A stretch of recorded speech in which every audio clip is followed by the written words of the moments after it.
The positive test stick lay on the bathroom floor, and Sarah's hands were shaking so badly she could barely hold it. 2 pink lines. 2 pink lines that meant everything was about to fall apart. Her reflection in the mirror showed a girl who looked terrified, a girl whose life had just changed forever. Outside, she could hear the sound of Lagos traffic, people going about their normal lives, completely unaware that Sarah's world was crumbling. She pressed her back against the cold bathroom wall and slid down to the floor, tears streaming down her face. What was she going to do? What would happen to her? And most importantly, what would she tell him? But how did she get here? How did a simple housemaid from Shamalu end up in this impossible situation? Hello family, welcome back. Please take a moment to subscribe and give this video a thumbs up. It truly means a lot to us. Don't forget to share it with your friends and loved ones and turn on the notification bell so you never miss a new story. So sit back and relax as we dive into the story. 3 months earlier, Sarah had arrived at the Thompson mansion in Ikoyi with nothing but hope and desperation. Her family was struggling, her mother was sick, and her younger brother needed school fees. She was 22 years old, innocent, and had never worked anywhere fancy before. The mansion belonged to David Thompson, a billionaire businessman who owned hotels, shopping malls, and real estate companies all across Nigeria. He was rich beyond imagination, the kind of person Sarah had only seen on television. Mrs. Helen, the head housekeeper, had shown Sarah around on her first day. "Master David is a good man," she had said. "Work hard, keep quiet, and you will have no problems." Sarah nodded, understanding.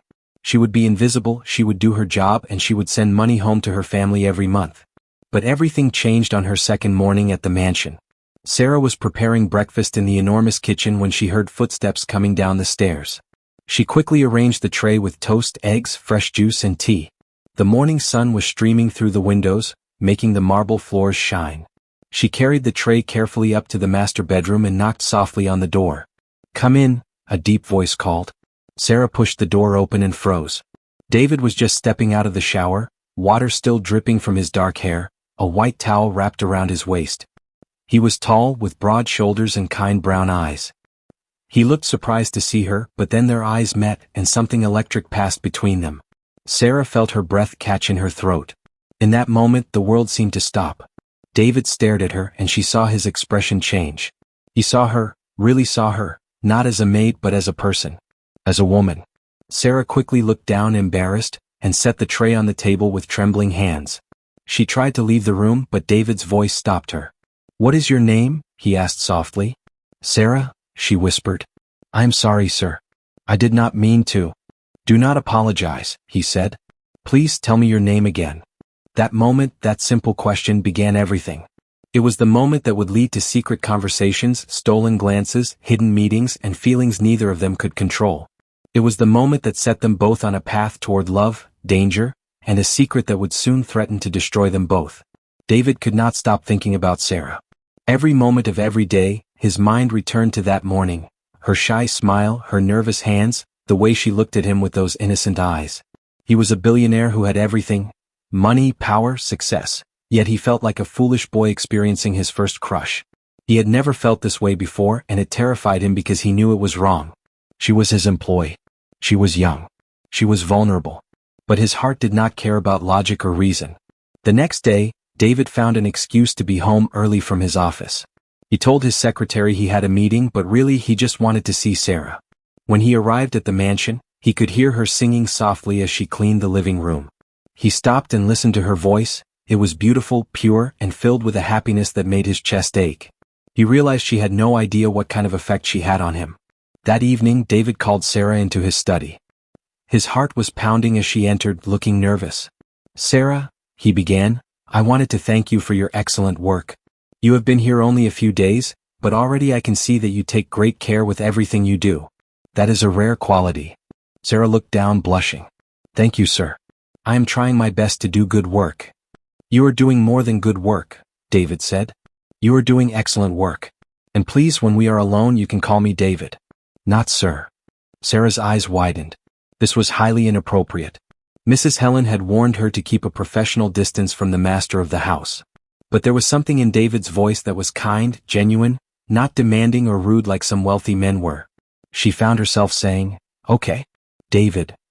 Hearing his name from her lips sent a shock through David's entire body. He knew he was playing with fire, but he could not help himself. Over the next few weeks, their conversations grew longer and more personal. David learned that Sarah came from Shamalu, that her father had passed away when she was young, that she was putting herself through evening classes to get her certificate in business. He learned that she wanted to one day open a small restaurant and create jobs for people in her community. He learned that she was kind, intelligent, and braver than she knew. Sarah, in turn, learned that despite all his wealth, David was lonely. His previous relationships had been shallow, built on money and status rather than genuine connection. He had been hurt before by people who only wanted his wealth. He told Sarah about his dreams, not just for his businesses but for his life. He wanted to build something meaningful, something that would help people, not just make him richer. One afternoon, as they sat in the study talking, their hands accidentally touched as they both reached for the same book. Neither of them pulled away. The touch lasted only a moment, but it ignited something between them that could not be ignored. David looked into Sarah's eyes and saw that she felt it too.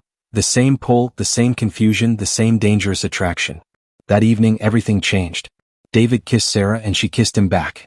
It was tender and passionate and filled with all the feelings they had been holding inside. When they finally pulled apart, they both knew that there was no turning back. They were in love, deeply and completely, but their love was forbidden and dangerous. The secret affair between David and Sarah burned with intensity. They stole moments whenever they could. Late at night when the mansion was quiet, in David's study with the door locked, in the garden when the other servants were not watching. Every touch felt like electricity. Every kiss felt like coming home. Sarah had never felt so alive, so seen, so completely loved.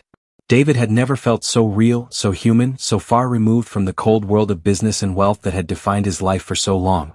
But keeping secrets in a house full of servants was nearly impossible. Mrs. Helen began to notice the way Sarah looked at David, the way he found excuses to be near her, the way they spoke to each other with a familiarity that went far beyond employer and employee. She did not say anything, but her eyes held a warning every time she caught them together. One evening David made a decision. He could not continue this way, sneaking around, pretending, living a lie. He loved Sarah truly and deeply, and he wanted the world to know. He sat down with her in his study and took her hands in his. "Sarah," he said, "I know this is complicated. I know that society will judge us, that people will say terrible things. But I do not care anymore. I love you. I want to be with you not as your employer but as your partner. I want to give you everything you deserve. I want to marry you if you will have me." Sarah's eyes filled with tears. She had been terrified of this moment, knowing that what they were doing was wrong in the eyes of society. In Lagos in Nigeria, a billionaire did not marry his housemaid. It was unthinkable. It was scandalous. But she loved him too with every fiber of her being. "Yes," she whispered. "Yes, I will marry you." They began making plans in secret. David spoke to a lawyer about quietly arranging a civil marriage, something private and quick. He was prepared to face the consequences. The anger of his family, the judgment of society, the loss of some of his business connections. For Sarah it was worth it all. But then one morning, Sarah woke up and rushed to the bathroom feeling desperately ill. She had been sick for 3 days straight, unable to keep any food down. She thought it was just the stress of their situation, the fear of being discovered, the anxiety about what would happen next. But when Mrs. Helen found her collapsed on the kitchen floor one afternoon, she insisted on taking her to the doctor. The doctor's words echoed in Sarah's mind like a dream. "Congratulations," he had said with a smile. "You are going to be a mother." Sarah was 6 weeks pregnant. She had not told David yet. She was sitting in that bathroom, staring at the positive test, trying to imagine how he would react. Would he still want to marry her? Would he be happy? Or would this make everything worse? What would his family say? What would Lagos society say? A pregnant housemaid and a billionaire businessman? It was the kind of scandal that would make headlines in every gossip magazine in Nigeria. The sound of David's footsteps in the hallway outside made Sarah's heart race. She heard him knock on the bathroom door. "Sarah? Are you in there? Mrs. Helen said you were not feeling well. Can I help you?" She took a deep breath and opened the door. David stood there, concern filling his beautiful eyes. She held up the test stick with trembling hands, unable to speak. His expression shifted from concern to shock to joy in a matter of seconds. He pulled her into his arms and held her tightly, kissing the top of her head. "We are going to have a baby," he whispered. "Sarah, we are going to have a baby. This is the most wonderful news." But as Sarah held on to him, she felt a chill of fear run through her. Wonderful news was now their reality, but it was also a ticking time bomb. Someone was going to find out soon, and when they did, everything would explode. The news spread through the mansion like wildfire, and it took only 5 days for David and Sarah's secret to be discovered. It happened when Mrs. Helen walked in on Sarah vomiting in the kitchen trash can early one morning. The older woman's face went pale, and she immediately understood what was happening. By evening, every servant in the mansion knew. By the next morning, the whispers had reached the ears of David's mother, Patricia, who lived in a separate section of the estate with David's younger sister, Margaret. Patricia stormed into David's office, her face twisted with rage and disappointment. She had never liked the idea of David being alone, but she had expected him to marry someone from a respectable family, someone with wealth and education and proper breeding. A housemaid? A pregnant housemaid? It was the ultimate betrayal of everything the Thompson family stood for. How could you? Patricia screamed, her voice shaking with anger. Do you have any idea what you have done? Our family name is ruined. Ruined? People are already talking. The newspapers are asking questions. Your business partners are laughing at you behind your back. And for what?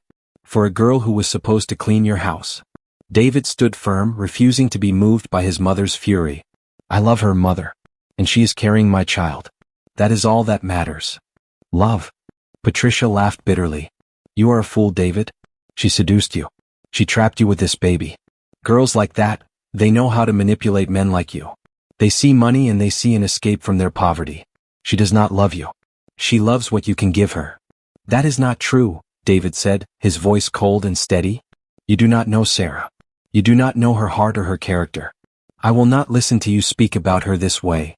Patricia's face flushed with fury. Then you will lose everything, David. I have already spoken to our lawyers. If you marry this girl, if you have this child outside of wedlock, I will fight you for control of your businesses. I will make sure that your inheritance is divided in ways that will destroy your empire. I have the power to do this, and I will not hesitate. That same afternoon, Margaret came to find Sarah in the kitchen. She was younger than David, only 25 years old, but she had always been kinder than her mother. She took Sarah's hand and led her outside to the garden where they could talk privately. I know my mother was horrible, Margaret said, her eyes filled with sympathy. But you need to understand something, Sarah. Our family is very traditional. My mother does not accept change easily. But I believe in you and my brother. I have seen the way he looks at you and I know it is real. Sarah felt tears streaming down her face. Your mother is right about one thing, she said quietly. I am poor. I was nobody. I came to this house needing a job so I could help my family survive. Your brother is a billionaire. The world will always think that I am just after his money. Then we will prove them wrong, Margaret said firmly. We will show them that your love is real. But proving their love real was harder than anyone expected. Within days, the story had reached the newspapers. Headlines screamed across Lagos, billionaire businessman in scandal with housemaid, and poor maid traps rich man with baby. The gossip spread across social media, in office buildings, in bars and restaurants. Some people felt sympathy for Sarah, seeing her as a victim of her circumstances. Others attacked her viciously, calling her names, saying she was a gold digger and a homewrecker. David's business partners began to distance themselves. Important deals fell through. Some investors withdrew their money from his companies. His mother's threat was not an idle one. She was actively working to undermine his business interests, using her influence and her wealth to damage his reputation in the eyes of the corporate world. One evening, David received an urgent phone call. It was from the hospital. Sarah had collapsed at the marketplace and had been rushed to the emergency room. She was bleeding and the doctors were not sure if the baby could be saved. David's heart stopped. He had never felt such terror in his entire life. He grabbed his keys and drove to the hospital as fast as he could, breaking every speed limit in Lagos. When he arrived, he found Sarah lying in a hospital bed, pale and frightened, tears streaming down her face. The doctor pulled David aside and spoke to him in grave tones. Your girlfriend has had a very stressful few days, the doctor explained.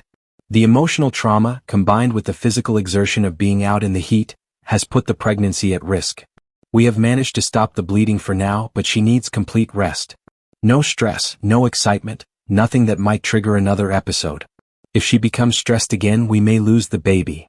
David sat beside Sarah's bed all through the night, holding her hand, whispering promises that he would protect her, that everything would be okay.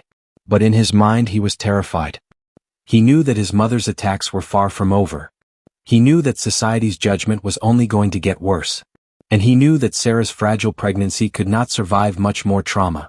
For 2 weeks, Sarah remained in the hospital while David fought a battle on all fronts. He stood against his mother's legal challenges, refusing to give in to her demands that he abandon Sarah. He worked with his lawyers to protect his business interests and his inheritance. He gave interviews to the press, defending Sarah and declaring his love for her publicly.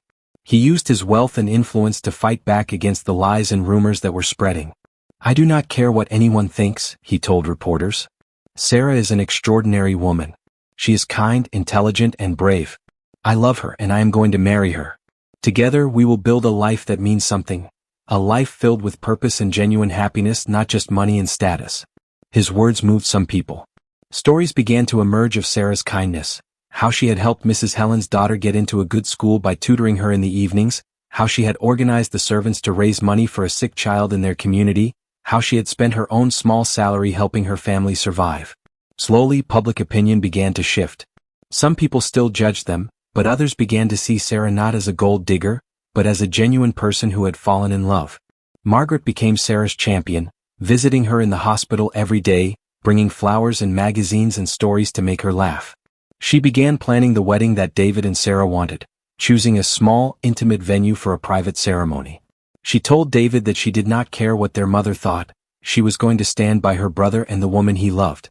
When Sarah was finally released from the hospital, David brought her to a beautiful apartment he had rented in Victoria Island, away from the mansion and away from the gossip and judgment that permeated Ikoyi. It was a modern, comfortable space where Sarah could rest and recover. David hired a private doctor to check on her every week, and he made sure she had everything she needed. David also made a bold move in his business. He announced that he was establishing a foundation to help poor women in Lagos get job training and education. He named it the Sarah Foundation in honor of the woman he loved. He donated millions of naira to the cause, and he made it clear that this was his way of using his wealth to make a real difference in the world. Something he said Sarah had taught him the importance of. The Sarah Foundation became huge news. Suddenly the narrative changed. Instead of being a scandal, David and Sarah's story became an inspiration. They were no longer seen as a billionaire and a gold digger, but as a couple that had found real love and were using that love to do good in the world. But not everyone was happy about this turn of events. David's mother, Patricia, felt humiliated and defeated. She could not control her son, and she could not destroy Sarah's reputation. She became bitter and withdrawn, refusing to speak to David or acknowledge Sarah's pregnancy. As Sarah's belly grew larger, she felt the baby moving inside her, and she would place David's hand on her stomach so he could feel their child. They spent hours talking about names, about the future, about the kind of parents they wanted to be. Sarah wanted to make sure their child grew up understanding the value of hard work and kindness. David wanted to make sure their child never forgot where their mother had come from, and never took their privilege for granted. The wedding was set for a month before the baby was due. It would be a small ceremony, just family and close friends, held in a beautiful garden overlooking Lagos.